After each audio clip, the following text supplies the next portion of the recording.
And what's crazy is actually, the very thing that my dad has tried to do and accuse Apostle Taylor of, those are actually things that my dad is guilty of himself. I mean, with the charity work, with everything, the things that he's been accusing Apostle Taylor of, Apostle Taylor has not done, but my dad has. And he even, he put a false home on there to make you think that Pastor Taylor is spending all this money, when in actuality, the man of God lives in an apartment. That is all he really owns. They show this house that Apostle Taylor lives in, but it's not the house that Apostle Taylor lives in. It was actually a fake home that Apostle Taylor doesn't even know about. He has nothing to do with. But they try to make it look like Apostle Taylor was living this lavish lifestyle with ministry funds, which he wasn't. But by putting up that fake home, that's what my dad made it look like. You need to listen to this. God put the wrong picture of his house. My dad also lied about the cars. When people have decided to bless Apostle Taylor with expensive cars, he actually gives them back into the ministry. To this day, Apostle Taylor has given all the cars that were given to him back into the ministry. He owns one car, a leased Range Rover, and everything else he has sacrificed. Just like he has with other things. He sacrifices so much to bless people's lives. Even, the IRS, they've investigated these accounting records after my dad had put out these lies and, instigated really like a witch hunt against Apostle Taylor. But after they did the research, the IRS, it was discovered and proved that Apostle Taylor, he told the truth on his taxes and the money spent for the ministry. My dad just continues to promote lies even when the truth has already been found out.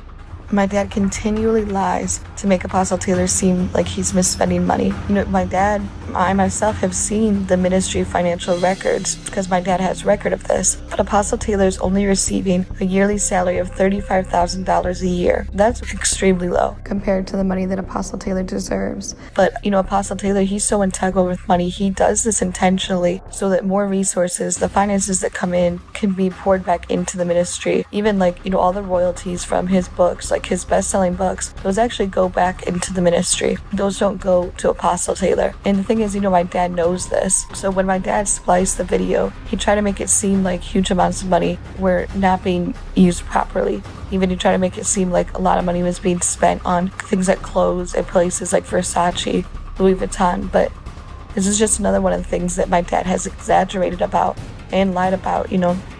Apostle Taylor in reality has only shopped here a couple times his entire life.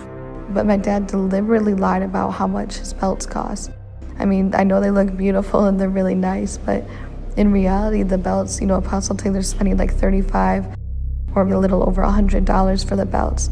And the most expensive one was a few $100s, but my dad, he's making it seem like they're spending $5,000 to $6,000. I've seen the records, and my dad has, but he still spreads the lies and exaggerates details to make it seem like the man of God is misspending money. My dad admits to paying Google for ads that push negative media and lies about Apostle David Taylor. My dad literally spent $96,000 in just 1 month. You can see it on the image from the month of June to the beginning of July to push these negative ads to try to stop people from coming to Joshua Media Ministries to this crusade against cancer.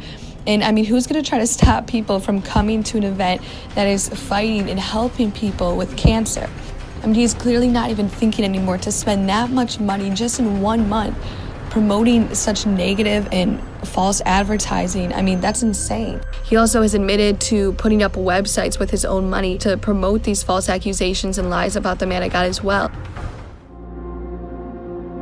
Just something that happened, and this gets really graphic and it can be disturbing to listen to, but when I was just about 4 years old is the first time I really remember this happening. But I remember my dad and even his friend Paris, who lived with us for a couple years at the time, and they both came into my room. I remember it was late at night.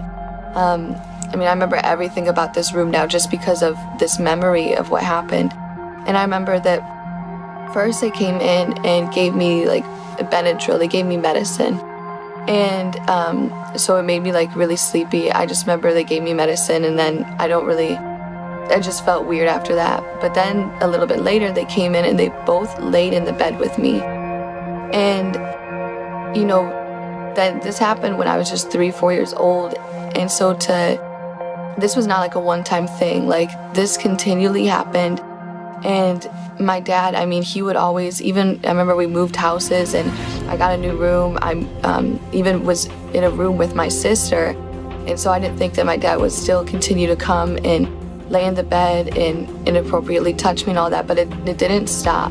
And even then later on, I found out that this had been happening to my siblings, to my other sisters, that, that they ended up sharing a room and my dad would come and lay in the bed with both of them and do the same exact thing. And so, I found out that this was happening to my sisters, and then later I found out that this had been happening to other boys. But the thing that is difficult, almost hardest about this, is that I had gone, when I was a little girl, 4 or 5 years old, and then later on, a few years after that, and a few years after that even, multiple times gone to Child Protective Services.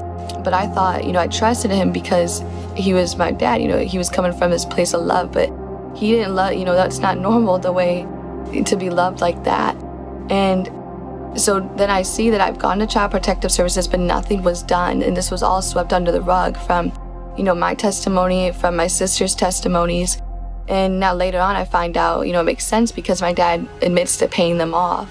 Yeah, but here's how I've got away with it. I pay everybody. I paid that police officer, I paid the CPS people, I keep paying all these people, and all these people just kind of keep coming out, I keep slipping them up. I paid the judge, I paid the attorney, I paid the GALs, okay?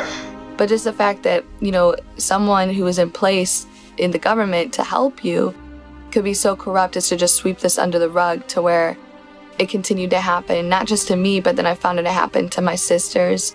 And, even just recently I've been, I knew about my dad molesting boys. This camp for younger boys in Detroit back in, he served there from like 1979 to 1986. And I remember hearing, my dad had to leave the camp because they found out about his sexual indiscretions, and there had been reports that boys said that he was molesting them, that my dad had been molesting them. So I remember hearing about that a few years ago.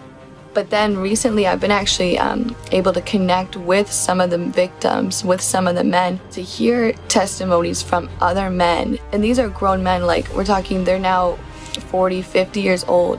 And they still struggle. Like if they hear my dad's voice on the radio, or if someone mentions his name, they still relive the things that he did to them at that camp that he was at. And people would come forward, but it took 7 years for him finally to say, you know what, okay, I'll resign. At that point, there was enough evidence that the camp really, they had to let him go at that point.